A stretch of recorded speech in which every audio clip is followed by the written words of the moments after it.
Do you wanna know? Well, I've been thinking about you. Assalamualaikum warahmatullahi wabarakatuh. Perkenalkan, nama saya Tessa Falahi Endang, kelas Biologi C semester 5. Di sini saya akan menjawab pertanyaan kuis dari mata kuliah Biologi Reproduksi.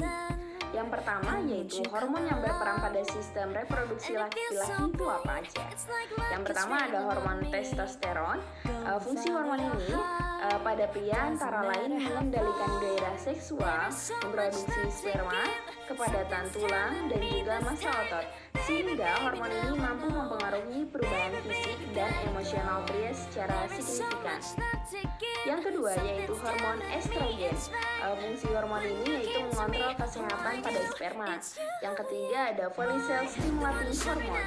Hormon ini diproduksi di kelenjar pituitari, yaitu kelenjar di otak yang berukuran sebesar kacang polong. Fungsinya untuk mengendalikan produksi sperma dan juga perkembangan organ kelamin. Yang keempat yaitu luteinizing hormone.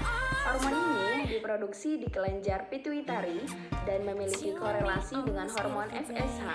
Saat hormon ini dilepaskan ke dalam darah, akan terjadi produksi dan pelepasan hormon testosteron sebagai hormon utama pada pria.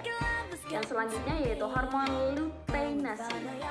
Disebut hormon pemicu pada produksi testosteron sel interstisial. Testis sekaligus akan menstimulasi sel Leydig serta prosesnya berlangsung. Yang terakhir terdapat hormon inhibin. Hormon ini diproduksi di sel Sertoli dalam testis, dan juga hormon ini dapat menjaga kesehatan sekaligus menjaga kematangan sperma pada pria. Soal nomor 2 yaitu mengenai proses spermatogenesis. Spermatogenesis di sini adalah proses gametogenesis pada pria dengan cara pembelahan meiosis dan mitosis. Spermatogenesis berlangsung di dalam testis atau buah zakar dengan prosesnya. Beberapa prosesnya diantara lain yaitu: pertama, spermatogenesis bermula dari sel tidak primordial atau spermatogonium yang bersifat diploid. Yang kedua, spermatogonium akan mengalami pembelahan secara mitosis sehingga menghasilkan spermatosit primer yang bersifat diploid. Yang ketiga, spermatosit primer membelah reduksi ataupun meiosis menghasilkan spermatosit yang sekunder yang bersifat haploid. Yang keempat, spermatosit di sini spermatosit sekunder yang membelah secara meiosis hingga menghasilkan spermatid. Spermatid merupakan calon spermatozoa yang belum memiliki ekor, dan juga spermatid ini akan berkembang menjadi spermatozoa berekor di dalam epididymis. Yang ketiga, soalnya yaitu cara menjaga kualitas sperma.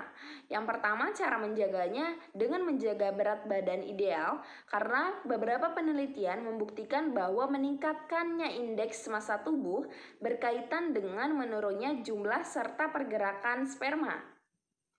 Yang kedua, menerapkan diet sehat, pilihan variasi buah dan juga vegetarian yang hanya akan kaya antioksidan dan juga dapat memperbaiki kualitas sperma. Konsumsi suplemen zinc dan juga meningkatkan jumlah testosteron dalam tubuh, sehingga dalam meningkatkan kesuburan pada pria dengan kadar zinc yang rendah. Yang ketiga, mencegah infeksi menular seksual. Infeksi seperti chlamydia dan gonore dapat menyebabkan ketidaksuburan pada pria. Oleh karena itu, setilah pada satu pasangan atau gunakan kondom setiap berhubungan seksual. Yang keempat, atur tingkat stres, di mana penurunan fungsi seksual juga berkaitan dengan stres serta terganggunya hormon yang dibutuhkan untuk memproduksi sperma.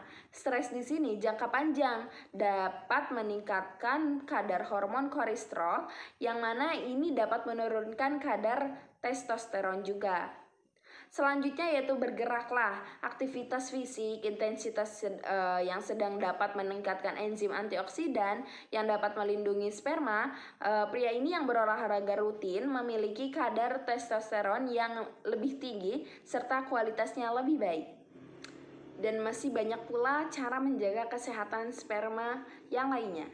Soal keempat yaitu mengenai sperma diproduksi di dalam testis, lebih tepatnya di dalam saluran tubulus seminiferus. Setelah selesai diproduksi, maka sperma akan ditampung sementara di epididymis yang berupa saluran berlekuk-lekuk di luar testis, dan juga sperma akan mengalami masa pematangan di dalam epididymis. Setelah matang, sperma akan dialirkan menuju saluran panjang vas deferens. Vas deferens ini akan mengalirkan sperma menuju vesika seminalis. Di dalam vesika seminalis ini, sperma akan disimpan dan juga ditampung serta akan diberi nutrisi yang dihasilkan oleh vesika seminalis. Yang dihasilkan oleh vesika seminalis ini berupa cairan semen, yaitu setelah vesika seminalis penuh, maka sperma beserta cairan semen akan dikeluarkan melalui ductus ejaculatoris yang akan membuat pengeluaran sperma menjadi sebuah luncuran yang lebih kuat. 5 yaitu mengenai gangguan pada sistem reproduksi pria.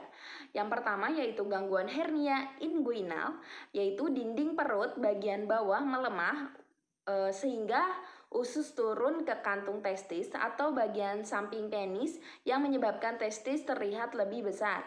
Yang kedua terdapat hidrokel. Kondisi kantong testis dipenuhi oleh cairan yang mengelilinginya. Biasanya hidrokel ini tidak terlalu membahayakan terhadap testis. Yang ketiga yaitu balanitis, kondisi iritasi ataupun peradangan yang terjadi pada bagian ujung penis ataupun kepala penis. Kondisi medis seringnya diderita oleh laki-laki yang penisnya tidak disunat. Selanjutnya yaitu kanker testis. Gejala kanker testis yang paling sering ditemukan adalah pembengkakan atau benjolan yang tidak nyeri di salah satu testis atau perubahan bentuk dan juga tekstur pada buah zakar yang terdapat pada testis. Sekian dari saya, terima kasih, mohon maaf bila banyak kesalahan. Wassalamualaikum warahmatullahi wabarakatuh.